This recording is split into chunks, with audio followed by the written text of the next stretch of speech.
Hi guys! I believe that I did not include the falling leaves in the write-up for your homework. Okay, so I guess I will do the demonstration here. So the falling leaves in the John Thompson first grade book is mainly about how you shape the crescendo and decrescendo.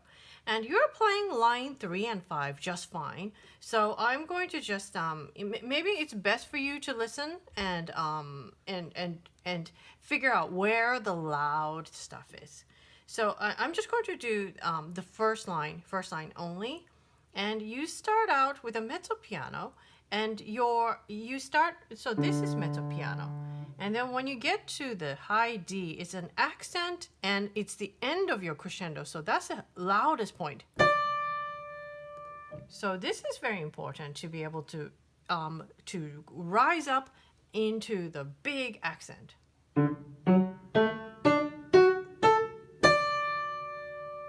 So that's a little bit of an exaggeration, but that's the idea. So you start soft.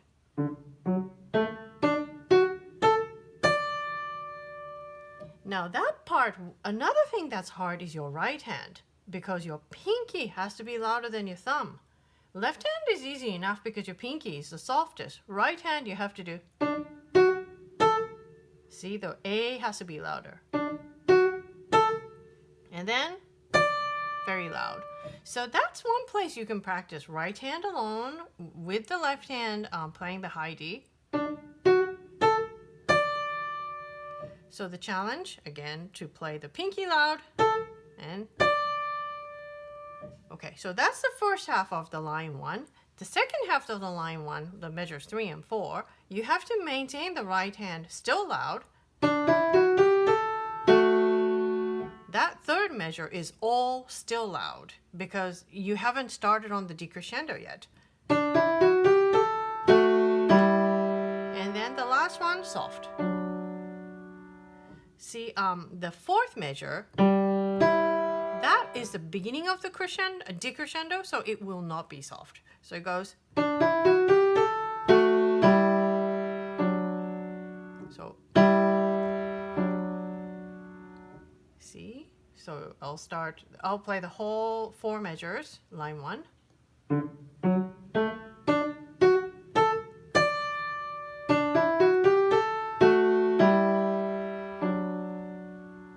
So, the decrescendo, I've noticed that you've started 1 measure earlier than that. So you were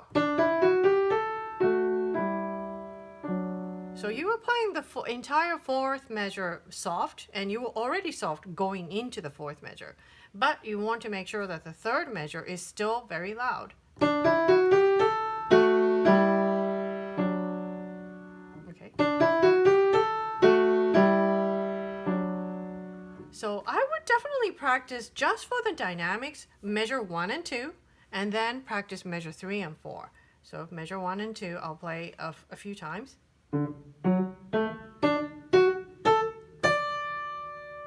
Okay, again.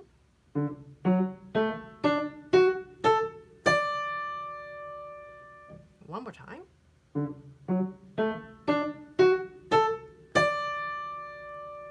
Okay, and then I'll play measures 3 and 4.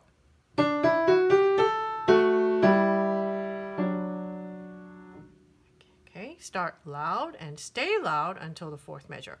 Okay, one more time. Loud.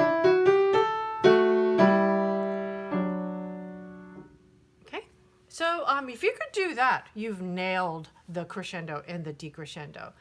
I always say whenever you have a crescendo decrescendo situation, you want to know exactly how loud you are going to be at any given point. So let me see. So this picture here, I think you can see on the on the screen. So it starts out with a mezzo piano, and then gradually get louder, and that's the loud part, and loud, loud, loud, loud, loud until you get to that beat, and then the decrescendo starts. So it's soft, gradually loud, and then still loud, and still loud here, and then soft. And this decrescendo, you're just sort of aligning the how loud you're going to play the last beat based on how much this note loses its volume. When you hold on to a long note, it loses the volume level, right? Getting softer. And at this point, it's quite soft. And then play the next as soft. Of course, you'll be holding it less long, a lot shorter, so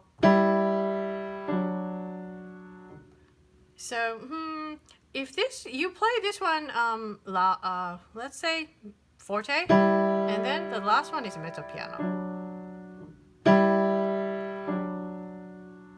And I think that way you can make a natural sounding decrescendo. I think I will make a photo. Yeah, I will do something with those that particular line, and really explain what exactly I mean by having a plan for how loud each note is going to be. Okay, so that's Falling Leaves, and that's the only thing that I needed to I felt that you should work on. Mainly because that's the only chance that you have to practice a crescendo until several songs later, like 5 or 7 songs later than this. So that's Falling Leaves. And next is the Dutch dance. Dutch dance, it's all about the articulation. I wrote down on this the thing that you're going to be printing out. This is the articulation that you're going to be playing as for all of the left hand. And when you get to that measure 5 and 11, I wrote, exactly how it should be done.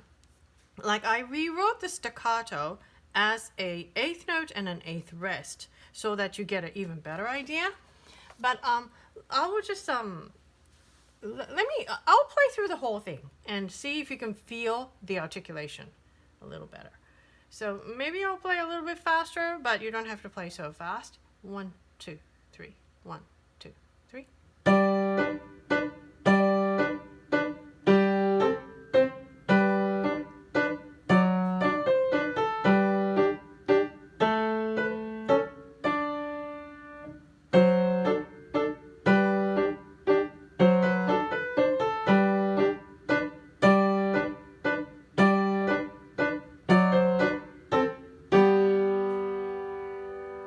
So it's really da da da da da da. So it's 1, 2, 3. So 2, 3 is always very short, and the measure 5, where the right and the left are doing different things, it gets a little bit trickier. So let me play measure 5 very slowly. So right hand goes up, left hand stays down. That's measure 5.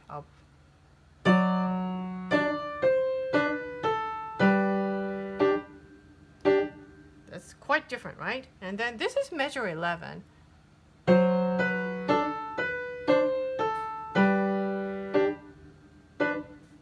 I'll do the measure 11 and 12 again.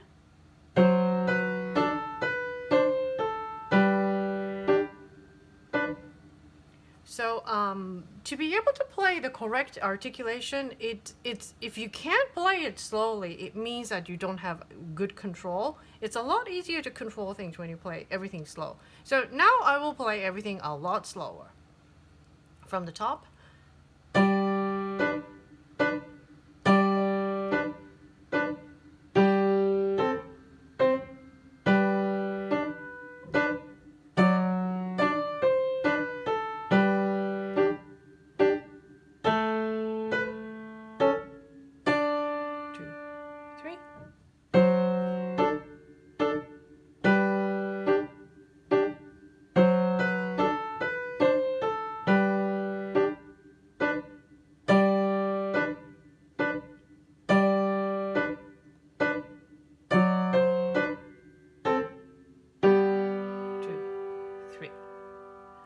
And that's a slow tempo.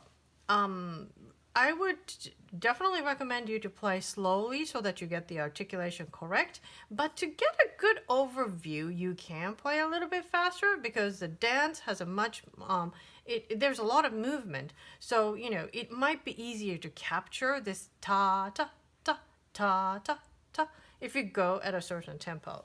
I don't know how slow that was. Maybe it was like 60 something. It says 66. That's like the slowest tempo that you could choose to play this at.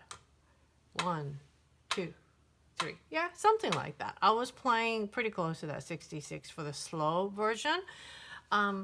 You could try 66, 72, something quite slow. And then you can also try something a lot faster, around 100.